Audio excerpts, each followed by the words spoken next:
So, how hot was it at Universal Studios in August? Let's take a look.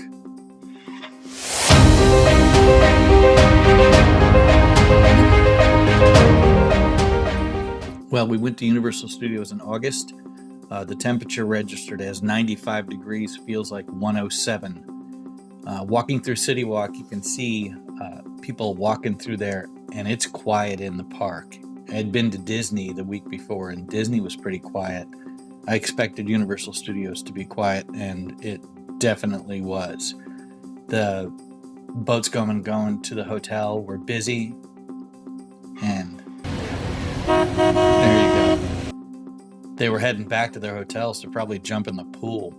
As we arrive up to the arches in the front, you can see that there's just nobody going in and a few people coming out. Very rarely in the summer does it look like this in the theme parks.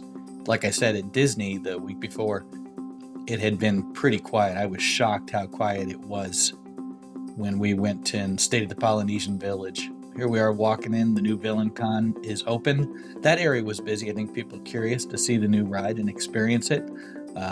Also, all of the adjoining shops were very quiet. You can see a few people running from the heat.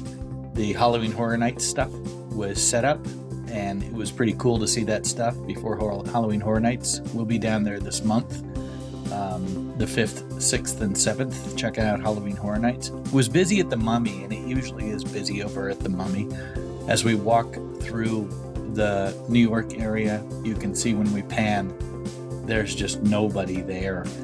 It's kind of nice other than the fact that it was so hot. Walking through, we come over to the Fast and Furious area, and this pigeon's the only one that wants to ride that ride. That day is just too hot.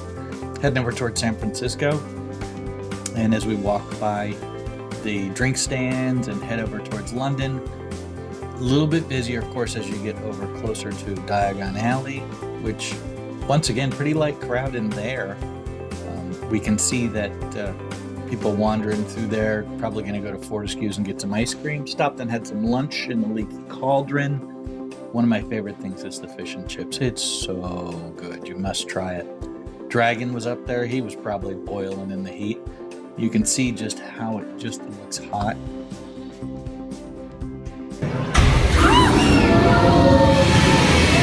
And I gotta tell you, the flame doesn't help at all. That extra heat in there makes it even more impressive. More Halloween Horror Nights stands ready to get food and drink.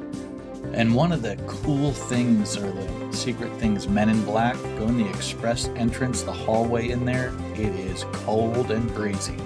You can see the new construction walls up around ET in that area. And look at the sun just blazing down at us. You can see the Halloween Horror Nights stuff up in the trees and hang over your heads as you walk over by Central Park. And then over by the Halloween Horror Makeup Show, quiet. We did stop into the Jurassic Park tribute store and stopped by the Halloween Horror Nights sets. Very excited about Halloween Horror Nights this year. The tribute store, even though it was air conditioned, look at how empty it is in there. Just me and the T-Rex and the Velociraptors in this place. And then walking out once again towards Hollywood Boulevard, look at how quiet and empty it is in there.